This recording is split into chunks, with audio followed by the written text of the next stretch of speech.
Oh my goodness. That's Is it. That's the dude. That's the new one. That's the intro right there. That's the all covers everything. I mean, says it all. Media icons.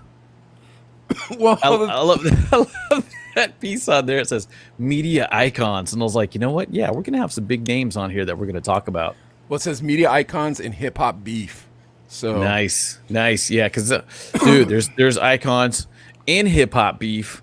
There's always drama, and there's just something to be said about humans love drama, don't we? We love it. I love hip hop drama, but dude, before Yeah. we start all that, welcome to season know, I 2. know. Welcome to shoot. season 2. Oh my gosh, yeah, this is so amazing. Made it to season 2. Season 1 was a blast. I mean, but if you go like I went kind of and looked back at some of the old episodes and how fun they were and how but I'm looking like, man, where's my shower curtain backdrop? I know, dude. Remember that thing? Where's my iPad and my shower curtain backdrop? So Where's my talking into the iPad without an actual mic, or I don't even think I had headphones back then. Dude, I think when we started, we didn't have microphones or headphones. But dude, season 2, I'm super excited. We've got these bomb ass studios. Yeah, so legit. Yours looks great. How's mine looking? Let me get a close up of yours. All right, real go quick. ahead. Can we? There we Let's go. floss that a little bit. Yeah, brand new. Dude, For those who are looking, so this is nice. not a graphic. This is actual fire. I have a fireplace, a small fireplace in the new studio. Dude, light something on fire with that. Prove No, it. thank you. No, thank you. Remember when we were young, dude, and I used to smoke cigarettes, and I just play with the matches and the lighters when we would go to the restaurant. Do you remember that? Like, Yeah, and I'd be like, dude, we're gonna burn the place down. But I don't know, but I do remember that being like, man, this guy's a pyro, dude. dude, show everybody your new stewed. All right, guys, check Actually, this you out. know what? Pull up the new studio, and we'll talk, and we'll explain it. Okay. So- So here, let's see. Obviously, speaking of media icons, specifically a hip hop icon right behind me, is Jay-Z throwing up the rock. And one of our inspirations, you know what? I played him on camp radio. I remember getting his first CD and playing Jigga what, Jigga who on camp radio. But anyways, looking at that, one of our favorite all times. We got these custom lamps right here, looking very studious. And Mike says it's all about lighting. You know what I mean? And you can see the lights. These lights are a blast, Mike. I'm telling you right now. You can tell that I set up Adley's studio from how he's talking about. So Adley has the RGBs in the back right there. He's got dual RGBs framing in Jay-Z right there, and they're the light pole RGBs. Adley's whole Sexy. background is going to be, by the time that the season 2 is over, is going to be an entire collage of hip hop artists. So that's the first print that came in for us so far. We had these custom prints made. The first one with the rock. Then we have the 2 lamps. It was kind of to give it that like professional feel, like you're looking at an art gallery or something like that. And then the blue RGBs light up the entire desk. So if you could see Adley's entire desk, it's all lit up. And he wanted a couch feel, so we got him a couch. We got the swing arm, and that's it. All right, you want to show mine? Yeah, let's do it. Let's show yours. We won't have to go this far in depth with mine. So mine... Yeah, mine is we've got the same RGBs behind me, but I put sound paneling, and then that gray area right there, that's paper. It doesn't look like paper, but it is. It's crazy. And then behind me right there is a custom coffee table. So it's a custom coffee table. I love that coffee table. I saw So it. And I was badass. I saw it and I was just like, that is so sick. And then I have my fireplace. I wanted an indoor fireplace, so we designed an indoor fireplace that burns for 1 full hour, so we'll know how long the show should last. And then I bought this bottle right here. It's really cool. I bought it on Amazon for like $15 or something. It's an RGB bottle. But now bring it side by side, Ad. Look at that.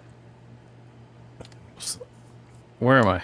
Oh, there I am. There you are. Wait, I like this view better because it kind of gives us the wide. Yeah, so if you brings it side by side, the RGB bottle matches all Adley's RGB lights. So that was the most boring way for us to explain our new studios, but these are our new studios, guys. Dude, I don't care. Dude, you know how much hard work went into these mother fudgers? Dude, it's kind of like baby pictures. You know what I mean? I got a kid. Yeah, I Baby, guess. like, check out my kid. And everybody's like, okay, yeah, he's cute. He's cute. He's a baby. I get it. You know, and you're like, dude, but look, oh my gosh, look, his teeth are coming in. Oh, yeah. Look at that outfit grandma got. You're like, Dude, so yeah. Um speaking of baby pictures, like, so our kids are getting older, right? Like, our kids are getting older, and like, you'll see these younger pictures of them. I saw this picture of him the other day, and it was when he was playing soccer. yeah? Yeah, when he was like, I don't know, I want to say he was 7. He was playing soccer. Dude, there was, at the soccer field, there was this porta potty, and it was the most disgusting porta potty you've ever seen in your life. I mean, like, this thing looked like the crap zone for like 1,000 immigrants, Ugh. like rushing Ukraine. Okay, Oh my gosh. I'm driving Nehemiah to soccer, and we pull up, and he goes, "Dad, I got to go to the bathroom." And I was like, "All right." So he runs into the porta potty, and like, it was one of those like, "Are you okay, buddy? Are you okay?" Like, because you know you're driving, and like, he tells you have to go to the bathroom. You got like 10 more minutes, you know. So I'm like, "You okay? You okay?" And he's like, "No, I think I'm okay. I think I'm okay." We pull up. He runs as fast as he can to the porta potty, opens the door, pulls his pants down, and goes poop in that thing, dude. Like, it was nothing. Dude, when you gotta go, man. All right. The porta potties, oof. Don't look down. Good, because I have a question for you. Would you ever, tell me this, would you ever poop in a porta potty? Would I? Have I, dude? I've pooped, but I mean, come on, it's a last resort. It's like, oh boy, I gotta go, dude. Because think about it. I mean, we have in Bakersfield, we got I think of the Christmas parade, beautiful night. You know, you got Santa rolling through. You got all these great bands. You got all these cool. I mean, even Groove Radio was in the last one in 2019. But dude, it's fair food. You know what I mean? So you're like, dude, okay. A corn dog and hot chocolate. What's that going to do to my system? You know what I mean? So you're like, all right. And then you're like on the float waving, and dude, and you're like, driver, dude, I'm jumping off of the next corner, man. I got to go. And when I say don't look down in the porta potty, I mean it. Don't look down. Dude, how dirty of a porta john have you pooped in, dude? Dude, there's been some nasty ones. And dude, think the poop emoji. Now look down. And you're looking at this. If I'm the poop in the porta potty, it's like this. You look down, you're like, "Hey, what's up? What are you gonna do in here? Oh, you gonna drop a deuce, bro? Just okay, yeah, just okay." I mean, dude, it's scary. But dude, when come on, you guys in the comments, let me know. Have you ever used a porta potty? I know you have. Have you never used one, Mike? Dude, like, okay, so here's the thing. When I was a kid, we'd go to Mexico, right, for vacation, me and my family. We'd go to this place called San Felipe. And my dad, he had a friend called Alejandro, and he owned a beach. Now, the term owned was probably very liberal. I have no idea what kind of land deeds go on in San Felipe and whatnot. But I do know this. Alessandro lived there, and that's how it went. You got me? Okay. All right. So every summer, we go down, we see Alessandro, and he had a wife called Trinidad. And then there was this kid called Pedro. Dude, this kid was like 13. His parents left him in Mexico with Alessandro and Trini for the whole summer.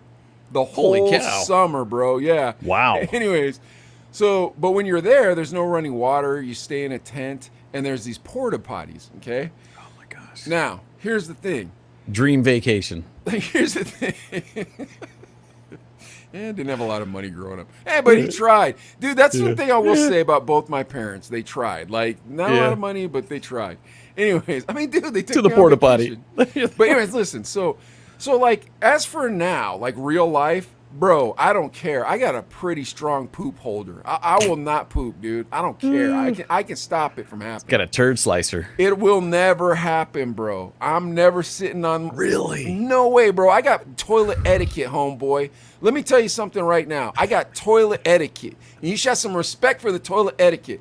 Here's how toilet etiquette works, bro. Like, you know what? I actually, when we lived in Tucson, I wanted to write a book called, like, The Poop Palace or something, and just tell everybody where the clean toilets were in Tucson. Oh. Yeah, dude. That'd ruin it, though. Now everybody knows, and they'd ruin them. Don't you think? So what? I'd sell a lot of books. That's true, too. Yeah. Let's make an app. Write that down. Let's make an app. Poop standards, son. I ain't, dude, trust me, bro. I ain't just going to be pooping where common peasants poop. Bro, one time, Dude, when me and Sharon were in Seattle, I had to poop so bad, bro. Like, so bad. I'm walking, I'm like, oh my gosh, my stomach hurts so bad. We go into Ross, right? Because they got a bathroom. Nope, not in downtown Seattle. Bro, this is how bad my stomach hurt, and I had to poop. Like, me and Sharon are walking super slow. I'm like this, like, I got to poop so bad. Dude, we're in downtown Seattle. A man is accosting a woman in front of me, and I can't do anything about it. Like, I want to step in and be like, hey, bro, you can't hit a lady. But, bro, I would poop myself. That's how bad I had to poop. But then we found the Amazon rainforest. Yeah. Oh, yeah, that's right. That's what happened. I went to, there was a Target that had a bathroom, and I went in, I looked, and it was all homeless people pooping in there. I was like, I can't do it. I just can't do it. Dude, but that's the problem, too. Because, yeah, everywhere you're at, and dude, when you got a little kid with you, you're like, please, can we use the restroom? No public bathroom. All, dude, my 3-year-old's doing the potty dance. He's got to go. Oh, dude, California is way different than Pennsylvania. In Pittsburgh, dude, it's so bad. Dude, in Pittsburgh, you could poop almost anywhere, bro. Almost anywhere. Like, you walk outdoors? No, you can walk into somebody's office. Like you don't even know these people and be like, can I use your restroom? And they'll be like, all right, we got you. Wow. Yeah, dude. That's nice. Dude, every convenience store you can use the restroom. They don't care. Like, really? I'm telling you. Yeah, dude. Every drugstore has a restroom. Dude, California. Dude, growing up in California, for those of you who didn't, it's so hard to find a bathroom. Dude, I'll tell you this. There's been many a time I've been driving from Huntington Beach to West Covina, up Beach Boulevard, having to pee. And having grown up in that area, bro, you know, there's a certain chunk. Once you get past, like, medieval times, you ain't going to find a bathroom. And there's no public restrooms. And a lot of it is because people go in there and take a shower in the sink. You know what I mean? Or get shoot nasty up or something like that. Or, it's something nasty. And dude, even my son and I went to Pismo a few weeks back, and there was a temporary porta potty at the gas station. And I was like, I just went number 1, but I went in there, and dude, it was brutal. It stunk really bad. There was heaps of, like, even toilet paper in the urinals for the. You're like, dude, and what would you do that for? So I was like, I gotta go. Yeah, so you hold your nose, and you're just like, okay, gotta go. And then I came out like to the next guy. I was like, hey, bro, it stinks in there. Just a heads up. And he's all, what'd you do in there, bro? I'm on, no, it stunk before I went in, dude. I promise. He thought you did all that damage, man. Yeah, he's on this, dude. Oh my gosh, I ain't getting the chili cheese Fritos here, bro. Because man, they will wreck you. So I did tell you that I had used a porta potty before, though, and that was when I was in Mexico as a kid. Yeah, so I got my San Felipe. Yep. So now let me tell you my porta potty story, right? So yeah, I never told you this story before. Oh, dude, this story's crazy. So I'm in San Felipe, and dude, so we're staying at Alessandro's. Like, let me lay out this place. It was kind of dope though, bro, because it was like you're a pirate. Like, so he had a cabana that he had made, and he was an old Mexican dude. He looked like the voodoo witch doctor for La Bamba. There's just an old Mexican dude, but he was super nice, and like he loved God and stuff. And his wife was super nice, and they used to catch sharks. Great. Yeah, this is great. Yeah, for our first episode. This is a great conversation. Oh, sorry, Lisa. But I got to finish the story. Tucson, homie. Okay, yeah, go ahead. So I'm like, okay, so we're staying there. So imagine like 4 like big planks dug really far in the sand and must have been cemented in with just palm leaves over the top. And like you're just chilling, dude, on the beach all week. And then you'd go into town and like eat sometimes. So, dude, when I was a kid, I loved it. But sounds fun, dude. I thought it was fun because you know what? It was adventuresome. Every night you light off firecrackers. It was, dude. It was. I know it was awesome. But you slept in a tent, hung out with like this old, like wise Mexican man, and like him and my dad would just chill and drink coffee and hang out. So, and it was pretty much basically free. No, my dad. I had to pay something. I think it was like, I don't know, $4 a night or something. What was it? What was provided then? The tent and the porta potty, and obviously the beach was there. You brought your tent, but like so there was a porta potty, and then there was 3 oil barrels filled with non-potable water, so you could wash yourself off with it. You know what I mean? But don't drink it because the water in Mexico is bad. And then you had to go get your own water, your own ice. But dude, like my dad knew the Iceman. Like, dude, one time me and Paul Rojas were in Mexico, and a hurricane came through San Felipe. Yeah, what? Dude, while we were staying on the beach. And it was like, dude, where are we going to go? And my dad's like, I got you. And he drove to the Iceman's house, dude. And the guy set us up for the night. Really? Yeah, dude, my dad knew people in Mexico. Dude, yeah, because my connected. dad spoke fluent Spanish. But it was crazy Oh. because like this is how it would be. Like so in the '60s, he went there. He met this guy called Caesar, and like him and his buddy Don Ortiz. This is a crazy story. So but I got to get back to this outhouse. Yeah, yeah. Him and his buddy Don Ortiz went down to Mexico to Mexicali.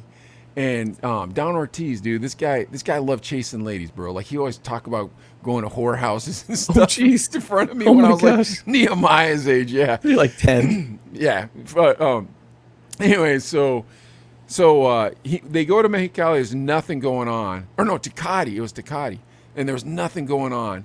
And my dad's friend Don Ortiz was like, "Come on, let's go, let's go." And my dad was like, "Well, let's just stop and get something to eat." There's only one cantina in town that was open. They go inside and there's a wedding party in there. And so they're like, "Oh, we're sorry. And my friend's dad, Caesar, comes up to him and is just like, "Don't worry about it. Come hang out with us. And they became friends and just had this friendship over 20 years. And we'd go down to Tecate and visit him. Yeah, and just go hang out with him. Yeah, here's the crazy part. The guy became a politician. Really? Became really rich, and everybody in Tecate said that he was a crook and all this stuff. But you guys were still friends, or your dad was still friends with him? Yeah, we still go visit. And you go visit, It you was live just- like in a mansion or something? Yeah. like, dude, I remember the first time we spent the night at his house. I was like, I'm sleeping in my sleeping bag, and everyone's like, "Oh, you're a jerk." Da, da, da. I was like, "Nope, I'm sleeping in my sleeping bag." Dude, and by the time we were done knowing him, he lived in this big mansion. Did But he that have was like armed guards or anything? not that I remember. Not that. Okay. Well, okay. All right, but I still haven't finished The I porta still haven't potty finished story. my porta potty story. So, Alessandro didn't become a politician and get rich. He just kept with that beach forever. So, Okay. And one of these days, I'm going to spread my dad's ashes on that beach. That's cool. Very Maybe cool. you and I can go. Yeah. Oh, Gavin, yeah. what's up? Love the new setups. Thank you. You know what I really love about the new setup? I have a water dispenser in front of me off camera. See, that's sweet, dude. That's what I got to get. I got to get a beverage a little bit closer, I think. Anyway, so I'm in San Felipe, and we're staying in these tents, right? And so you poop in these outhouses, but the outhouses are made out of wood, and it's just dug into the sand. Yeah, just it's a hole in the sand, basically, right? Yeah, It doesn't drain yeah. out or nothing. Nope, but it's made out of wood, like a wood shack, like in the movies. You know what I mean? Like Okay. the old cowboy movies. So I'm going in to poop, and then we're gonna go swimming, right? I sit down, I put my hand down, and there was a lizard about this big that was the same color as the sand. I put my hand right on top of him, and he scurried across the outhouse, and I just ran out. I was like, "Oh, yeah," and I pooped in the ocean. Yeah. It was like, did you think it was like a running turd? Like, what the heck did I put my hand on? No, I mean, dude, I didn't want to get bit by a lizard. I didn't know it was poisonous or not. You know what I mean? I'd be scared of that too. Oh my gosh, dude. That's good. So you went in the ocean and pooped? I did. What'd you do? Just kind of go out just maybe chest deep and Yeah, but the problem Drop was your it, draws. then it floated up. It floated up to the top, dude. I kept throwing it and throwing it. Ew, no, And you then- didn't. Yeah, I did. And then Pedro and his family were coming. Pedro's family came down to visit him that week in Mexico. And they're all coming in, 3 brothers. They're all coming in to go swimming with us. I'm throwing that poop. Dude, I'd have been like, what kind of jellyfish is that? Watch out, guys. Oh, we got a floater. Oh my gosh, dude. Was the beach like crowded? People surfing and playing in the water and There stuff? was nobody on the beach. It was just us. It was Just just, you- our you and the family. turd? It was just our family and Pedro's family. Dude, there's nobody on that that's beach, great. dude. That was the thing. It was deserted. And it would just be you, Alessandro, and your thoughts. $4 a night. I think it was something. It might. Let's call it 10. It might have been $10 a night because I don't want to. Okay. I don't want to lie. But then my dad would also like bring down American things, like he'd always bring like pocket knives and like cookies and stuff you couldn't get in Mexico. He'd bring Okay. down, and he'd always lace everybody up. But it would only be like $20 worth of American stuff, but it would look like $1,000 worth of American stuff. You know? And he'd just drop it. Here you go, homie. Here you go. And then all our old clothes we take down to Mexico and give to the orphanage. Oh, okay. Instead of rocking Adidas that you outgrew and stuff. Oh, that's legit, dude. That's cool. One time I was in Mexico when I was a kid, and we're at this encampment, like it was a workers encampment, and there's all these kids, and there were like a lot of like native kids, man. Some of them, their parents didn't speak Spanish; they were speaking the native Indian language. Yeah. Okay. But this kid was cold, bro, and I just bought this sweatshirt, and it was the freshest thing I'd ever laid my eyes on. It said Run DMC. It had a fake rope chain right here, and it said Kings from Queens on it. It was the illest sweatshirt I ever seen in my whole life. But, bro, that kid didn't have a jacket. So I gave him my sweatshirt, man. I was like, here, man. Really? Yeah, dude. Bro, the kid didn't have a jacket. He had no jacket. That's pretty cool, bro. Hi, this is in Mexico and it got cold? How cold was it? Dude, it's the desert. You know how the desert is. Yeah, I can get cold. You know what I mean? Yeah, I can cold at night, man, when the sun goes down. Oh, yeah. Yeah, dude, that's crazy. That's pretty cool. Yeah, man. Yeah, so that's my porta potty story, and that's what I think about porta potties. But yeah, what's more important than porta potties is love. How do you think about that transition? Oh my goodness, what I do with porta potties is the opposite of love. Exactly. Don't like them. And I will say this for everybody who didn't watch season 1.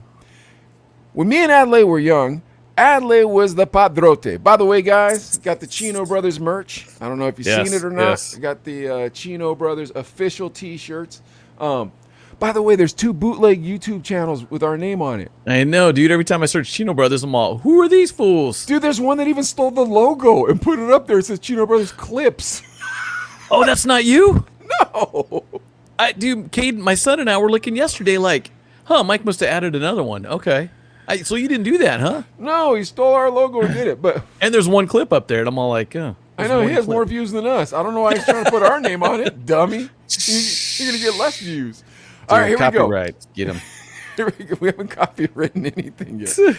Yes, we have. We've copywritten everything for all you thieves that are trying to steal the Chino Brothers name. Don't do it. Yeah. This is copywritten, copyrighted, copywrote. Don't do it, bro. All right, come on. Let's get down to this, man. Love advice. Adelaide gives the bomb love advice. We got somebody send us a video. Let me see what he had to say. Here we go, guys. Dear Chino Brothers, I need love advice. My best friend is dating the girl of my dreams, and he doesn't treat her well and sometimes uses her grandma's blankets as a part pillow. Should I pursue this love or leave it alone? Okay, about it. About it, young man. Rowdy. Yeah. That's right. About it. Chino Brothers. Hey. Yeah. What's the deal with these people calling us the Chino Brothers? Chino, I guess. Is that just how they pronounce it in that country? It must be, because, well, no, he's in the United States, isn't he? No. Oh, he's not? Pakistan. Pakistan, okay. Chino Brothers, maybe so, but why does fart pillow come up? What's the deal with that? Well, he said, so let's just break down what he said for everybody who doesn't understand the accents. All right, hold on. Let me find my water. Here we go. All right, so what he said was, part 1 of this love advice question. Dear Chino Brothers, I'm in love with the woman, but she's with a friend of mine. But he doesn't treat her well. He uses her grandmother's dress as a fart pillow. Should I pursue my love or leave it alone? Okay, about it. So, I don't know. Did you ever feel like you ran into that problem like in junior high and high school? Like you liked a girl, but your friend liked her and got her? Dude, I guess you got to go through that stuff every once in a while. I even remember everybody took the trip to Catalina, Toyon Bay back in 8th grade. And I was going around with this girl in 8th grade, I guess, or whatever. Hold on a sec. People that aren't from Southern California won't get the reference of what you're talking about for a field trip. So do you want to let people in on what that was? Yeah, so so you go to the beach. You don't go to San Felipe, unfortunately, but you go. There's an island called Catalina, and it's like an hour boat ride from like Los Angeles. So all the 8th graders go out there for like 2-3 days. So I went out there. I'm dating the girl. Oh, this is great. We're hanging out on the beach. I snuck a couple bottles of peach schnapps in with me. Wait, how old are you at this point? This is 8th grade, like 14, I guess. Yeah. Where did you get peach schnapps from? Dude, you know how it was. You'd stand out in front of the liquor store and be like, "Hey, bro, buy me some." That was not how it was. You never did that? You never did that? Not in 8th grade, dude. We had Korean liquor store owners. We you just go in and buy it. Yeah, just if we wanted some, we could buy it. But the thing is we weren't in 8th grade. Is it? Yeah. Well, by the time I got a car, we'd go down to Little Saigon and stuff and buy it down there. Yeah. But yeah, I had to wait out, and do that. Of course, you'd have to chip the guy for a couple bucks, but you have a couple bottles of peach schnapps, stuck him in my luggage. At the beach, our chaperone, I guess, in the cabin was the gym teacher. You're a degenerate. Dude, we were risky, bro. Great. Yeah. But, dude, I don't want to say the girl's name, but, that was 30, 40 years ago. But maybe not 40, but 30, but a long time ago. And we were like, oh, this is cool. Be making out. And then the next night, because I guess we stayed there 2 nights, I was like, I'm sneaking out. Come on, guys, let's go drink the schnapps on the beach. Dude, and we sneak out. We're hanging out on the beach, drinking the schnapps, and then I'm walking back to the, stumbling back. It's probably like 11 o'clock at night, not even that late. And there's my girlfriend making out with some dude. Oh and my God. And she just looked over and like, and I was like, wait, this was summer camp or something? No, it was just like one of those field trips, like 3 days or something, And dude, Orange County had way better field trips. Dude, no, someone even in Bakersfield, I know people whose kids went in 8th grade to Catalina Island too, so they got it out here too. But yeah, dude, that's pretty sweet though. You think about it. But so this guy, what did I do? I grabbed the other bottle of peach schnapps and hung out with my buddies and drank. And dude, you gotta let it go, bro. Do you? And even then, you gotta let it go. Is that what you're saying? Don't you think? I mean, come on, bros before. Dude, this guy's using his grandma's dress for a fart pillow. Come on, bro. That's not right. All that bros before you knows. I don't know why you can't say the word hose. All that bros before honeys stuff. Yeah. Now, like, if that's when you're in high school, bro. That's when you're in college. That's not when you're a grown up. That's just something you say when you're young, dude. When you're old, like this dude is, bro. There's only so many single girls left. That's it. Yeah. There's only so many left, bro. Yeah, that's true too. Because the pickings are getting slim. Dude looks 34. Come on, bro. His old boy sounds like a bum, dude. This ain't high school where you're like, oh, well, Sally Joe and Billy Sue, I hope you guys enjoy each other. Nah, man, this is kill or be killed now. You're trying to find a wife, son. You better tell that girl. Just be like, look, man, let me tell you something about Habib. The mother effer's been farting in your grandmother's pillow, man, or in her dress. See, here's where Mike and I's personality do differ. Mike was, well, and I know Mike only had, I don't think you even had a girlfriend before Sherilyn, but I think you try to date and stuff. And Mike every night was on a mission.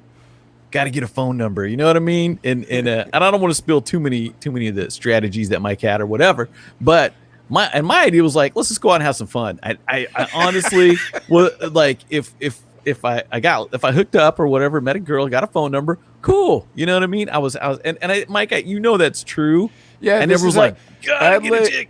Yeah, Adley said, I'm a lazy outfielder, man. If it comes, I'll catch it. But I ain't diving for nothing. But yeah, I mean, do you remember Mike? Remember that Mike? saying? Yeah, I remember that. And Mike would bring a step ladder out to the outfield, bring a slip and slide. He would, he'd like do calisthenics, getting ready to run after that ball, man. Dude, Mike would do whatever it took. And I don't say Mike would. Girls. I don't. Yeah. Didn't get girls. And I'm not gonna say Mike would hate on a dude.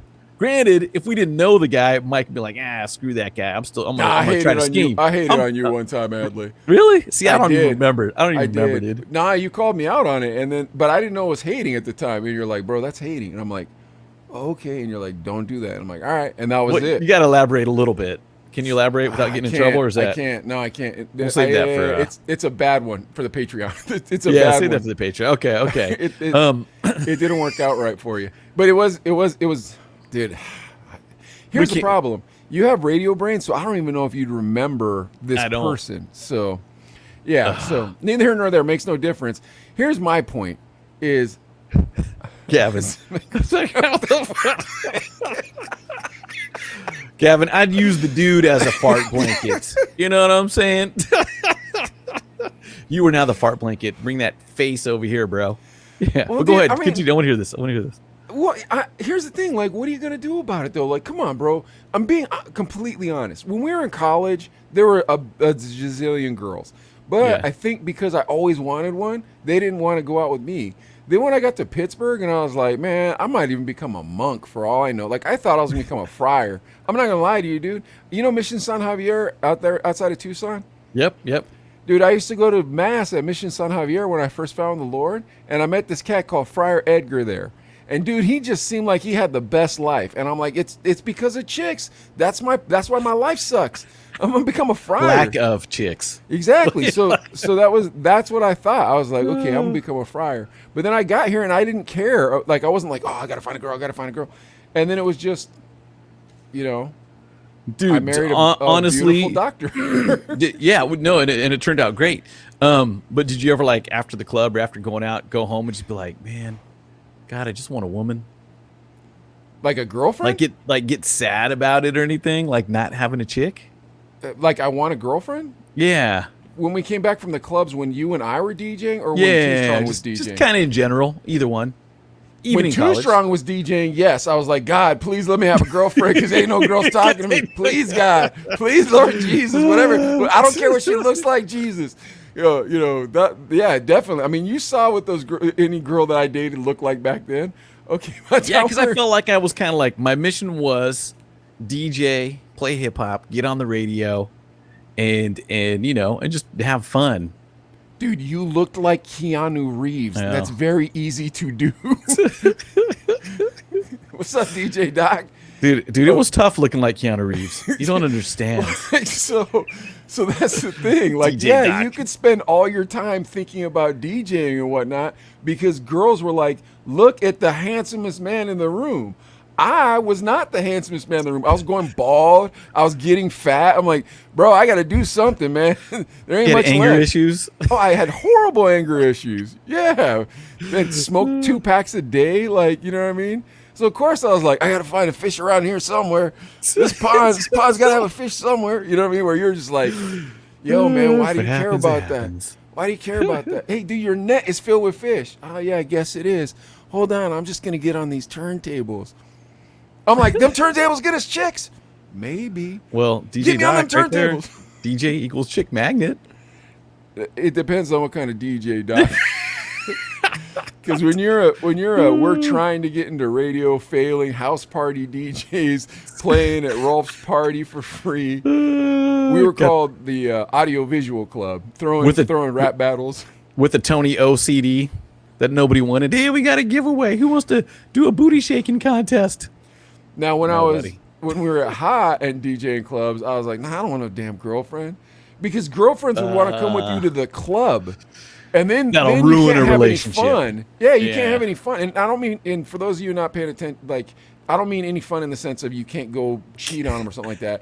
It's just like there's a freedom of being by yourself at the club when you're a DJ where you're just like, I'm a bird. Like, I can go ahead. Yeah, dude, it's kind of like Tom Brady being in the huddle and there's your wife like helping you out in the huddle. You're kind of like, there's a time and place for everything. I got to focus. I got to rock the crowd. I got to make sure I'm playing the records. Brady's that husband fit this or crowd. Brady? What are you talking about? Tom Brady. Tom Brady. His husband being his husband. Oh, his Sancho. Oh, am I not supposed to say that? His side dude.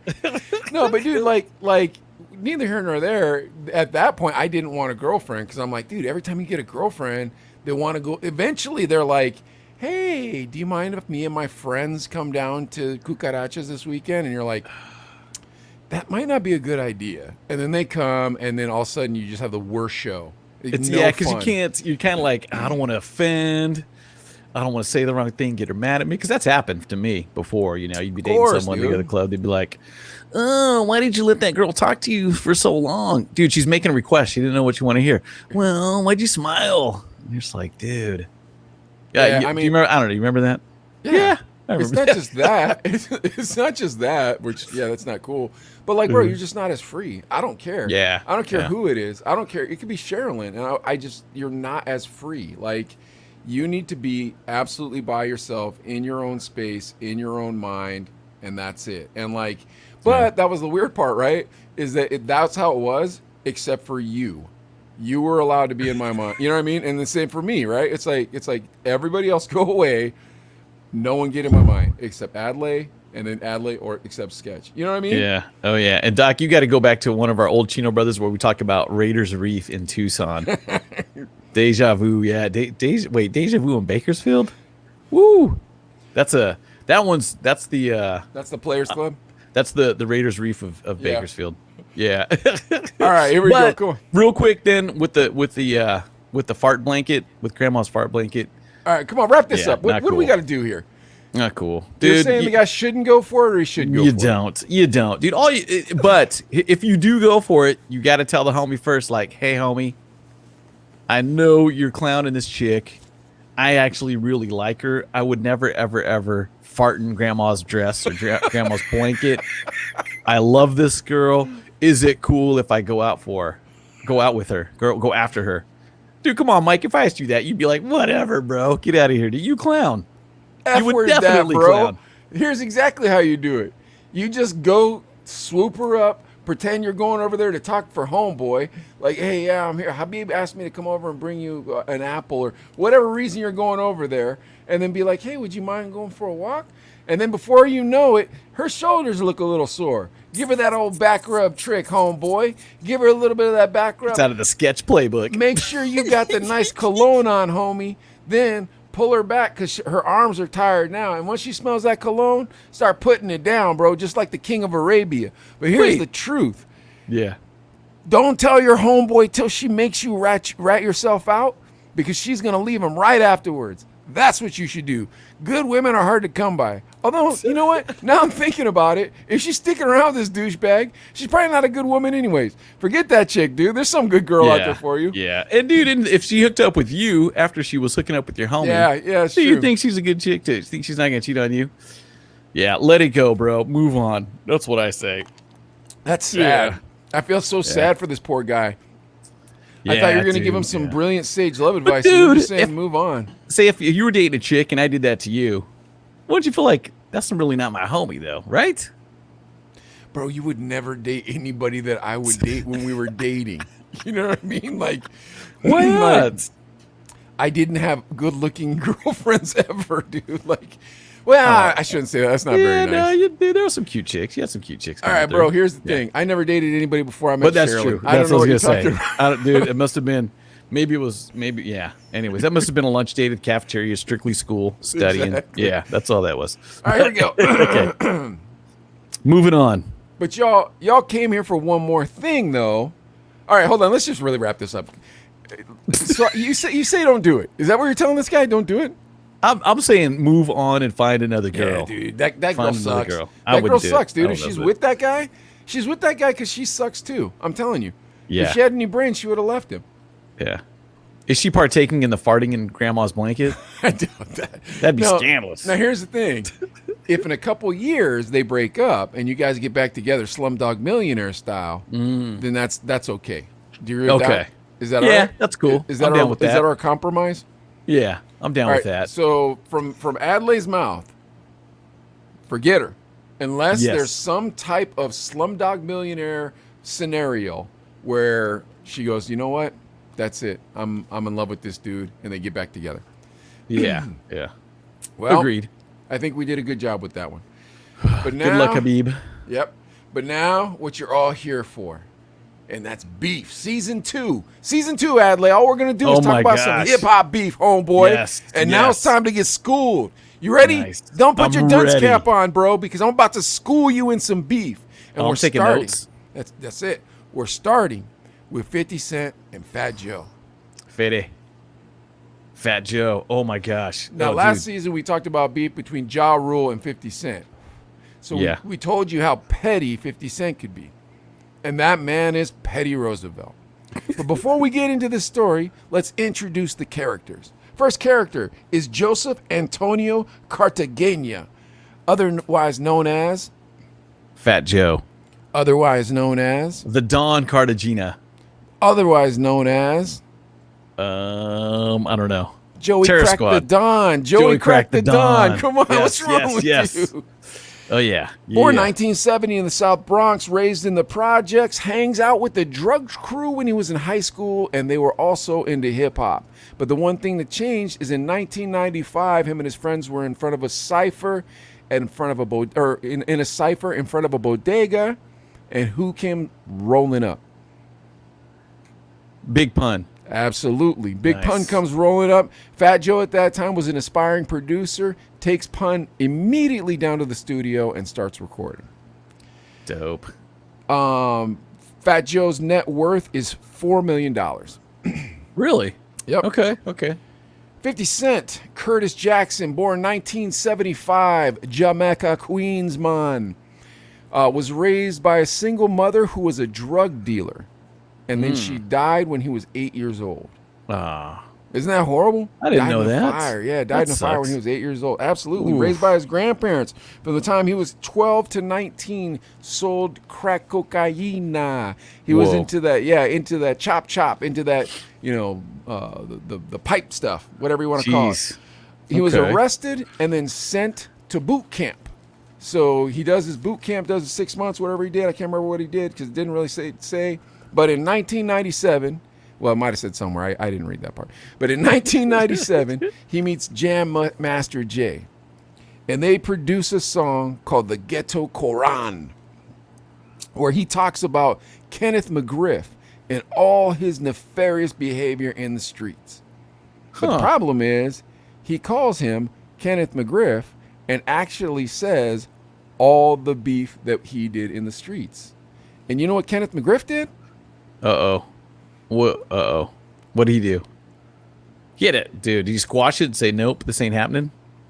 I've been hit with a few shells, but still walk with a limp. He shot 50 Cent 9 times. That's how 50 got shot. Really? Yep. So 50 was writing about homeboy. 50 was writing about Kenneth McGriff. Kenneth McGriff. Yep. Kenneth McGriff was a street dude. He was the street dude. He was the street dude. Yeah. And then he wrote this song about him, like almost kind of like the Ghetto Koran. Yeah, I feel like it'd be almost like a tribute. You know what I mean? It'd be like, oh man, we're writing a song about you. You know, it's just talking about your life and everything and stuff. And then he shoots you 9 times. Shot him 9 times. Ooh. And was rumored to be involved in the death of Jam Master Jay. Huh. Whoa. 50 Cent's net worth is $4 million. But that's it. That's a lie, because let's remember that he just went bankruptcy for $50 million plus $10 million. 50 Cent knows how to hide his money in corporations and say he has $4 million. Okay. DJ Prospect checking in. What up, man? So in 2004, Fat Joe teams up with a friend Jadakiss and makes a song called "I'm from New York." Now, we talked about that in the Jadakiss or the Ja Rule episode. Adlai, do you remember the diss that went on to 50 Cent from Fat Joe in that song? 250 Cent for there was a wait in that song. I'm from New York. There was a diss from Fat Joe to 50 Cent. It was subliminal. Really? Do you want? I remember that song too. Dude, you got to school me on this. Oh my gosh, I want to know. Apprentice, you're retired. You're no longer desired. So take off those silly chains. Put back on your wire. I'm on fire. Highly dipped in octane. That was aimed at 50 Cent. What? Wait. Where your wire? Was 50 Apprentice, undercover? Was it 50 an informant? Well, remember at the time he'd put that PFA against Ja Rule. Remember that part? Yeah. Okay, that's right. And the PFA is in the restraining order type thing, where it's like, yeah, you can't go near me. That's it. Whoa. Okay. Now who rapped those lines? Fat Joe. Whoa, good dude.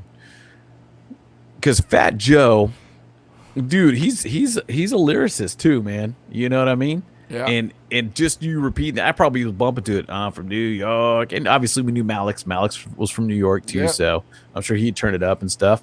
But being West Coast, you're like, all right, whatever, cool. I like the song. Moving on.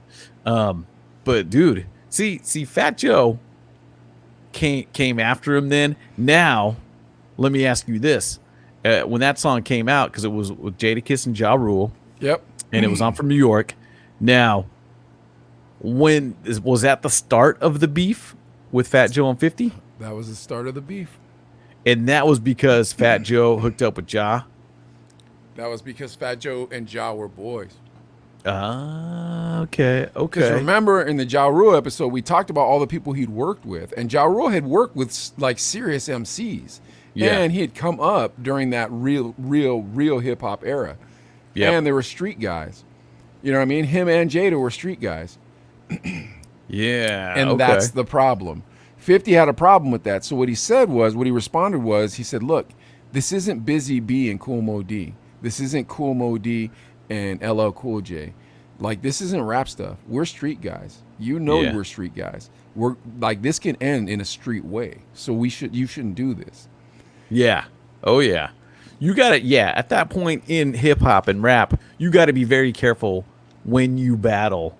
And I feel like you had to be able to back it up. And it wasn't like mama jokes at that time. It had escalated to some serious stuff. So in 2005, 50 Cent fires back with the song Piggy Bank. Two of my favorite lines in the song. Here's the first line. You got 100 guns, 100 clips. Why I ain't heard a shot? That's my first favorite line. Second favorite line. Dude, that's the thing. 50 Cent is so funny. And you guys are about to see that in a second here. Second favorite line is he goes, you thought Lean Back was up into club. My ish sold 11 mil. Your ish was a dud. What? Dude. And to the DJs watching right now, like Doc Prospect, dude, when 50 Cent in the club, you could play, we were talking about this, you could play that song in the club back to back. I mean, you have the needle on the vinyl, be like, boom, it's done. Play it again, man. Run that back. But Lean Back was a smash too in the club. Yeah, it was. So that interesting was saying that was a dud, though. I know, but he's just being petty, bro. You know how he is. He's just talking his ish. I get that, but man, Fat Joe responds with "Victim" and "My Fofo." So those are two songs, and they're just forgettable songs. Yeah. But at that point, 50 Cent goes on K-Slay on the radio and just starts insulting Fat Joe, and then Fat Joe calls back and responds. So I cut this up because it was a half an hour of them going back and forth. One would call, hang up. The next one would call and hang up. So I cut it down to just about a minute. So Adlai, you want to play drop one for everybody? Yeah, here we go, guys. Let me just get this lined up and.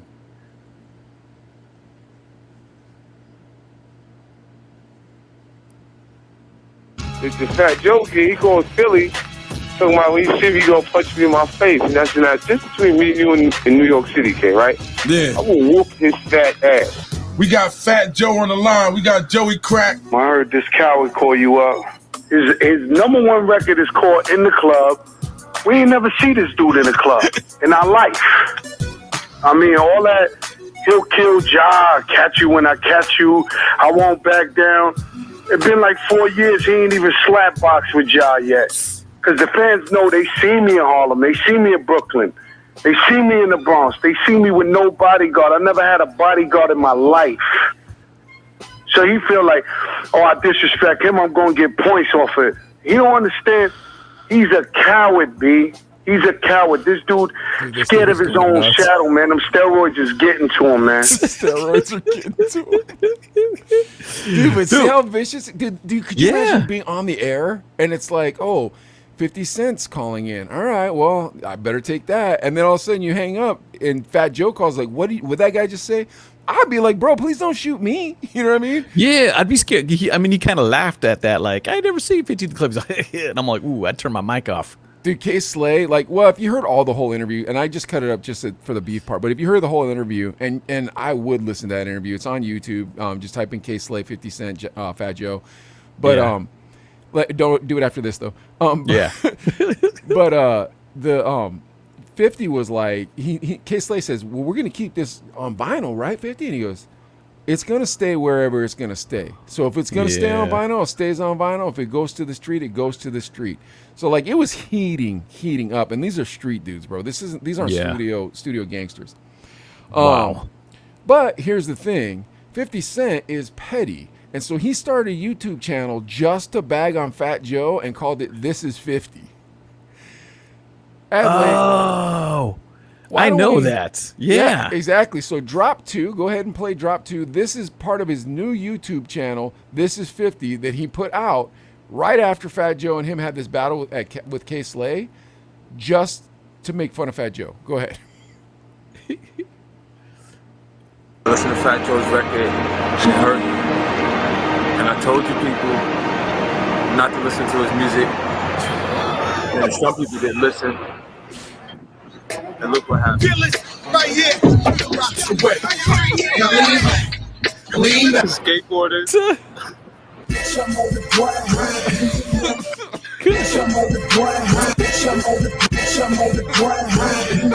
People playing the music, trying to work out. I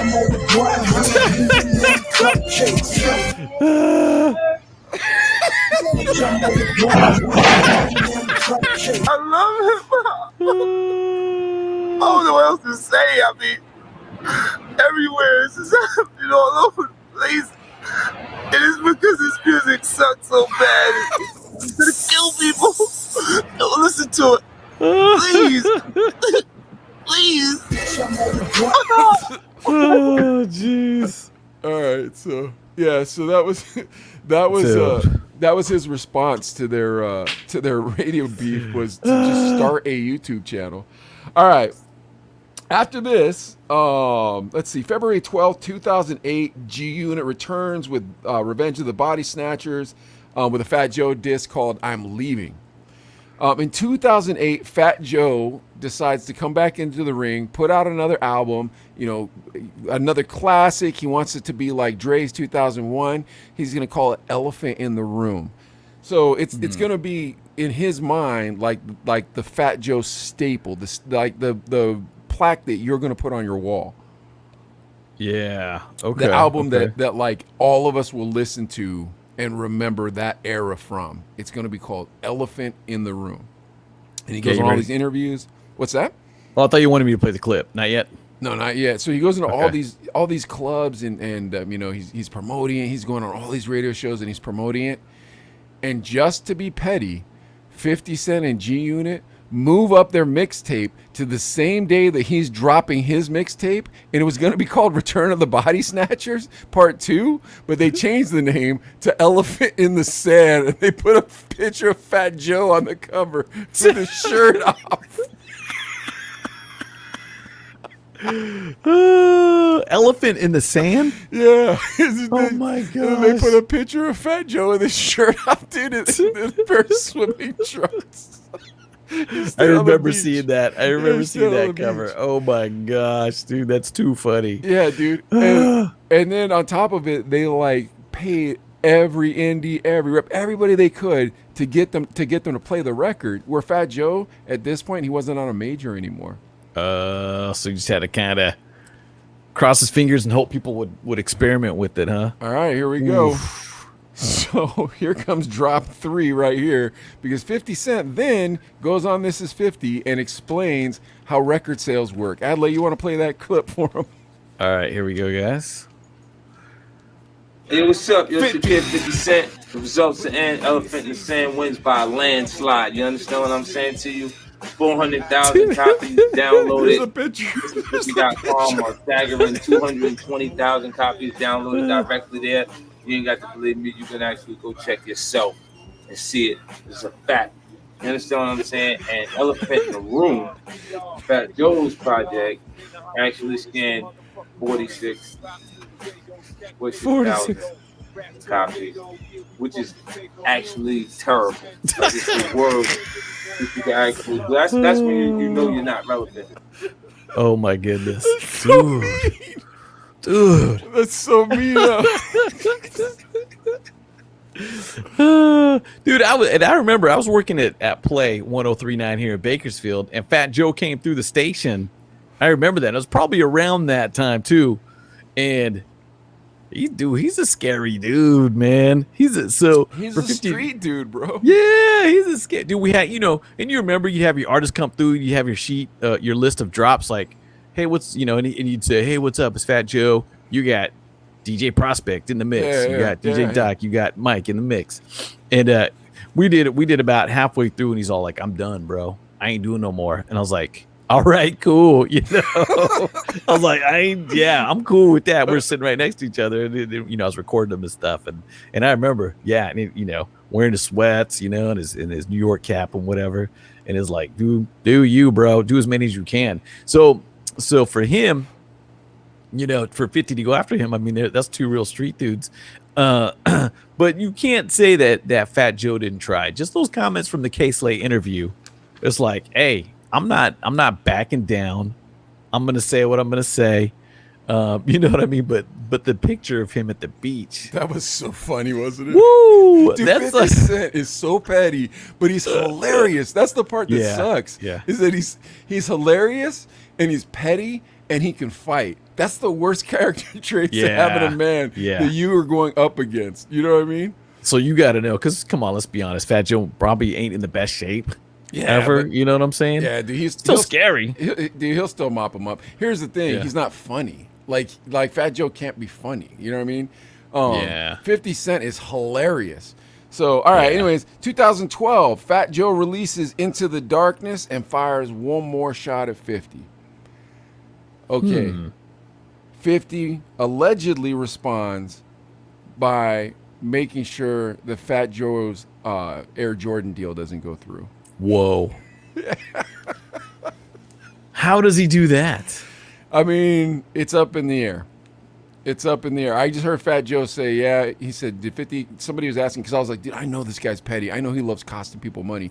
But Fat Joe probably is pretty smart about not letting people find out that type of stuff. You know what I mean? Yeah. But he, in an interview, they asked him, and they're like, did 50 ever cost you any extra money? And he was like, bro, I was supposed to have this deal with Jordan.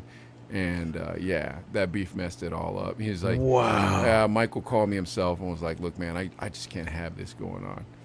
So it kind of implied that 50 had something to do with it, but I think we'll never know.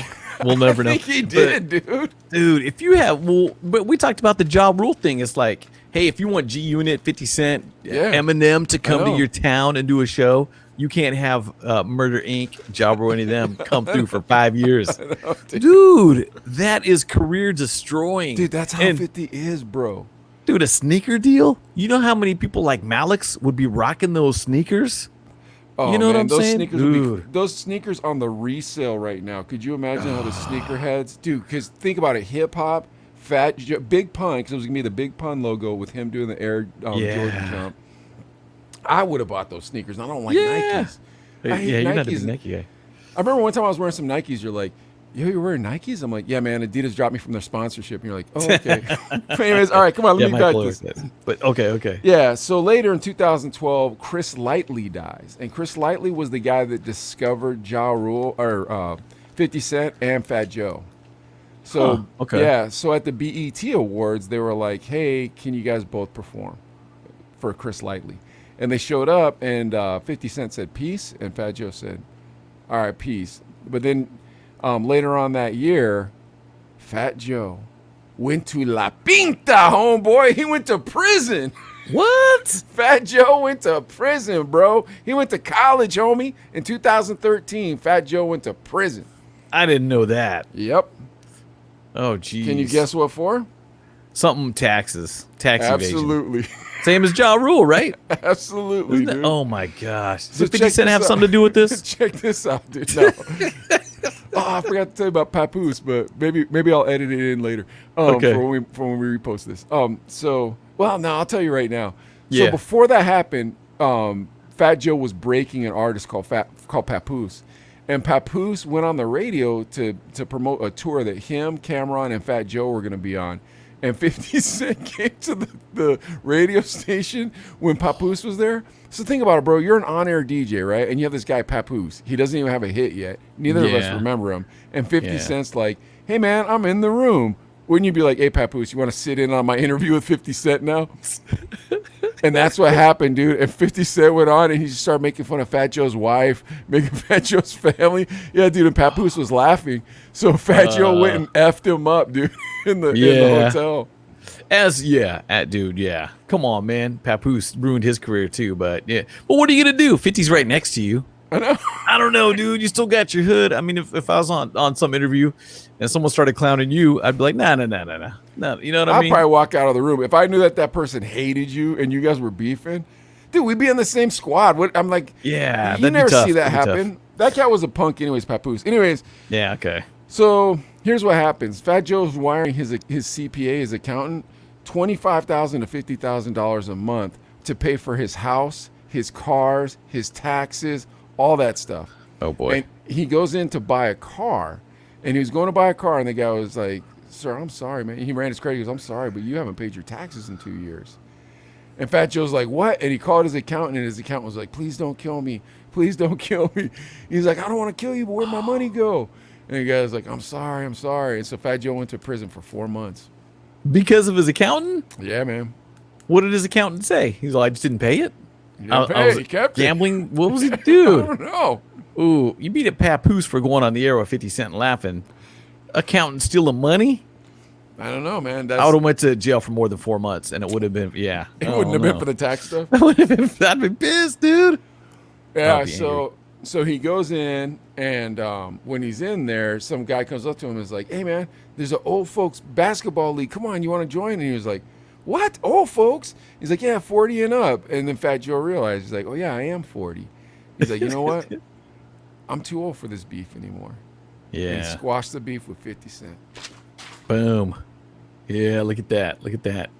And now they're OGs coming friends, together. man. Yeah, now they're friends. Good. Isn't that a happy ending? That is a happy ending. And hey, man, nothing like some good drama, though. Nothing like some good beef. And that was, I wonder if that was, I mean, that was a big one. But I felt like maybe the 50 Ja Rule was a little bit bigger because Ja Rule was huge at the time. You know what I mean? Yeah. And it was, I feel like it was easier for people to make fun of Ja Rule than Fat Joe. I don't Who's a know, man. meme, right? 50 Who's a Cent, meme? 50 Cent did a good job of making fun of that guy, man. Yeah, I'm 50 telling Cent, dude. 50 Cent goes hard either way, dude. So that's pretty funny. you. Hey, Vicky. Chino brothers again. I love you guys. Nice, All right. nice. Adley, we're wrapping it up with a news story. Ooh. What do we got? Okay, this one we're going with Will Smith, and it's about how much money they make too. And you know, we all remember him. Let me just kill this thing real quick. We all remember him from Fresh Prince of Bel-Air, and he was a rapper back in the day too, Jazzy Jeff and Fresh Prince, dude. And what does he do? He ends up becoming this huge movie star. The dude's a phenomenal actor. There's no disagreeing with that. And he's made a ton of great movies, from Independence Day to, I don't know, a bunch of them. What's Artificial Intelligence? iRobot. Just a bunch of great movies. And the dude's a phenomenal actor. He was in the new Aladdin movie. Yes. He was in Bad Boys. Pursuit of Happiness was a 1, great 2, movie. and 3. He was in that movie about the doctor in Pittsburgh. Yeah, he can play a great dramatic role and then a great action role. He played Ali. Remember when he played Muhammad Ali? Yep. He played Ali. Got all shredded for it. He's about to play King Richard, which is the dad of Venus and Serena Williams, which looks yeah. really cool. That looks like a really that's good coming movie. out. But Why let me are you ask telling you me this. about Will Smith? Go ahead. So who okay, so you got Dwayne The Rock Johnson, another great actor. You got Denzel Washington, another great actor. And then you've got, I'm looking for the dude's name, but I'm going to show you this. Not Kevin Hart. It's going to come to me too. This is a different article than I wanted to originally show you guys. But no, it's the guy that played, he was a 007 guy. Daniel Craig. Yeah. Out of those 4 guys, guess who got paid the most? Daniel Craig. Daniel Craig gets paid the most. Yeah, and I'm trying to find this in this article I found. There it is. Daniel Craig. Okay, can I bring it up, or you just want the notes? No, go for it. Let's bring it up too, because Daniel Craig made $100 million. That's how much he gets and he's got the sequels to Knives Out, but then you got, let's see, Dwayne The Rock Johnson, Will Smith, Denzel Washington. They come in second, third, and fourth. And so Will Smith and Washington, they're bringing home about $40 million. So you're thinking like, oh my gosh. But dude, that's the thing. You talk about Will Smith, and they're all great actors in their own right. But I can name a bunch of Will Smith movies. Even Dwayne The Rock Johnson. Come on, Moana. Yeah. Great movie. He's in a bunch of great movies. Yeah, Central Intelligence, all that stuff. And then Denzel, dude. Yeah, dude, he's been in a billion of good ones. Oh my gosh! And then And Daniel Craig makes Craig's 100 getting grand, paid 100 million. more than them. Yeah, That's so, some BS. That's some bull, man. That's all I'm saying. Dude, Daniel Craig's all right, bro. Like, I'm not mad at Daniel Craig. He's my favorite James Bond. I'm not going to lie to you. Okay. But realistically, man, like, wasn't he in, oh no, that was that other British dude. I keep mistaking him for that British dude that was in Pulp Fiction. Remember? Pulp Now Fiction. everybody Yeah. calm down. This is a Yeah. robbery. Yes, Okay, yes. Manny That's the guy I Penny. pictured. That guy. Yeah. In the diner. Yeah, I always mistake Daniel Craig for that dude. Yeah, maybe he Yeah. is worth $100 million. I don't know. Yeah. I don't know, bro. Is that But- the drama? Will Smith's getting paid less than Daniel Craig. I don't know if it's really drama. It's just kind of taking a look because I mean, in respect to Will Smith, I mean the dude was accepted to MIT out of high school. Yeah. Could have been like a freaking math whiz, whatever, scientist, whatever, but wanted to be a rapper, wear his hat to the side, and talk about parents just don't understand. And good guess for what? him. Yeah, good man. for Now he's him. the biggest actor in the history of the world. Yeah. Next to Daniel Craig. He gets paid half of what Daniel Craig gets paid. Just like always, the white man wins is what Adley's telling you. I don't even know what that means. I don't know why he'd say that. He said that off the air, guys. And then he said, Mike, please don't tell him I said that. Okay. Oh, jeez. But it's just kind of crazy to think about that. Because you think, is Will Smith overpaid? No. Or is he underpaid? I think kind of that's more the view I take on it. It's just when you look at comparing all these people and stuff too, you're like, man, I mean, don't get me wrong, making $40 million. Hey, come on, be happy. There's no doubt about that. And again, the dude is a phenomenal actor. He was started, rapping for DJ Jazzy Jeff. And that was his start. I heard that he had like a plan. Like you make this kind of movie and then you make this kind of movie and you make this kind of movie. And like, so he knew exactly what type of role he was going to take all the way up to the top of his career. Yeah. Interesting too. And you even talked about him too, just going on TikTok talking about, I put on some weight. Yeah, he got fat. I'm gonna take it off and you guys are gonna watch me do it. Yeah. I mean, it's pretty cool. He's pretty smart at staying in That's front really of things. cool. Yeah. And he kind of like knows how old he is too. He's not one of those people that's like, dude, you'll see like D. Snyder or somebody on social media, and they're like, for those about to rock. And everybody's like, yay, grandpa. I don't know.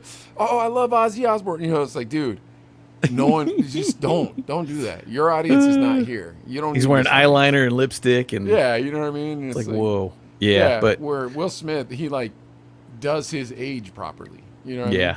And this is where I respect him too. Think about it. You're looking at MIT. You're like, dude, I could graduate there and easily make six figures if I got a decent degree. Easily. I'm set for life. Or there's this new thing called hip hop.